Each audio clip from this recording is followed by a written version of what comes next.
is your name? It's Anurag Jain. All right. And I hear that you were from a computer science background yourself. Could you tell me more about that? Well, I wouldn't say I have a computer science background. I'm an electrical engineer. I've dabbled with computers. I've run companies that do coding, but I wouldn't suggest that I have a deep technical knowledge. I have more of an interest in computers, if that's the right word for it. So, knowing that you work with computers like on the side, or you know how the businesses work, would you say that starting with like a computer experience, especially in these times, is important? Yeah, so that's the most important thing, right? And that's why Ashna is doing this. I really think that in the future, computers, robotics, artificial intelligence, programming, whatever you may say, the broad bucket, which is saying computers, right? But really, it is extremely important that every child, every person, older and younger, but especially every child, gets a deep appreciation of the technologies that are coming, that they can play with, because the world is about to get even more dependent on computers. And that was going anyway, but you'll notice that from the pandemic, all the companies that are doing something with technology have actually radically increased their technology plans in terms of automation, people, artificial intelligence, data analytics, and therefore getting people exposed to this early is extremely important for all of us. Yeah, that's so true. A lot of like the webcams, all the computers like are going out of stock right now, and just a lot of companies are realizing that they can actually work from home. I'm wondering if that's going to change anything for the future. I think there are broad trends that are coming up. One is it'll be more technology aided, all of our work. We already knew that, but we're seeing more of that. You're going to see much more in terms of work from home or a combination of work from home and work from office. So the tools that you need to go back and forth and meet multiple locations or backward and forward need to be in place, collaboration tools and communication tools. You're going to see more automation, I think. If you look at companies, whatever plans they had for automation are increasing. So that means technologies like artificial intelligence, machine learning, data analytics will play even a bigger role in the future. People are reducing their dependence on people where they don't need it, which may be a bad outcome for the world, but that's what's happening and we need to play into that. So how can Rex help to join that kind of automated world that will be in the future? I think Rex plays a very important role. I've always told Sandy that I'm a fan of Sandy, I'm a fan of Rex, and I've used it with my kids for a very long period of time.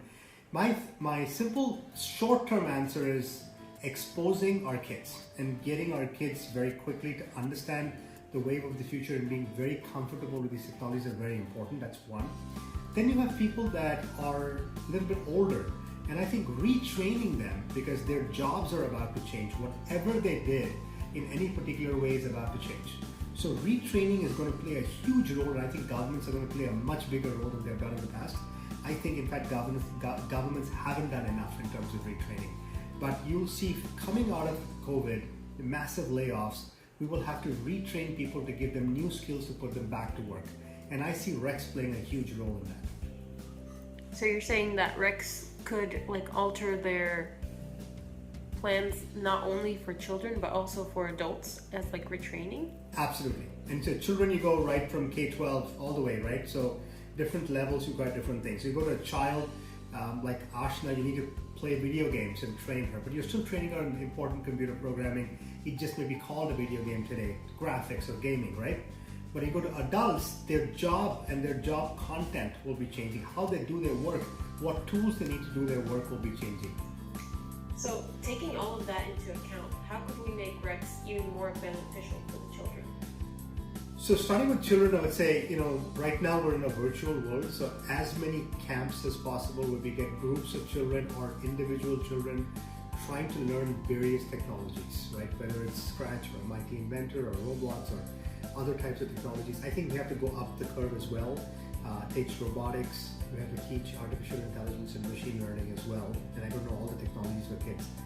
I think then we have to break it up into other forms of latest generation communication tools that are coming around the corner. But that's just addressing today. I think it's important for Rex to think about, draw the dots and see what is coming tomorrow. What are the technologies of the future? What are the processes of the future? And start teaching our kids early. But today we first have to do a catch-up. So there's enough of a market for Rex to simply do a catch-up and get the kids going, especially now that they have time. The parents need a little break from the kids as well, being at home, so it's a good time for them to get the kids unplugged, plugged into a computer, but for a good reason. But also I think the kids need to get caught up on what they're missing. But eventually they have to learn what is coming around the corner as well. What do you mean get caught up by what they're missing? Well, they're not going to school, right? So one is that they're not going to school, so they're missing some level of interaction, some level of technology, some level of classes, if you may, that are not online. So to get caught up on that, but also to learn what the communication tools of the future. If work from home, and office, and all of these future generational ways of working is going to change, our kids might as well learn how to do it today. Because in fall, they may not be going back to their classes full time anyway. So how do they work from home? How do they work from school, back and forth? Just learn all of that because it helped them with their jobs anyway. That's a very good point. And that was actually my last question. So thank you so much for joining us today. No, thank you. Well, we're very proud of what Rex is doing. Keep doing what you guys are doing. Thank you. Thank you.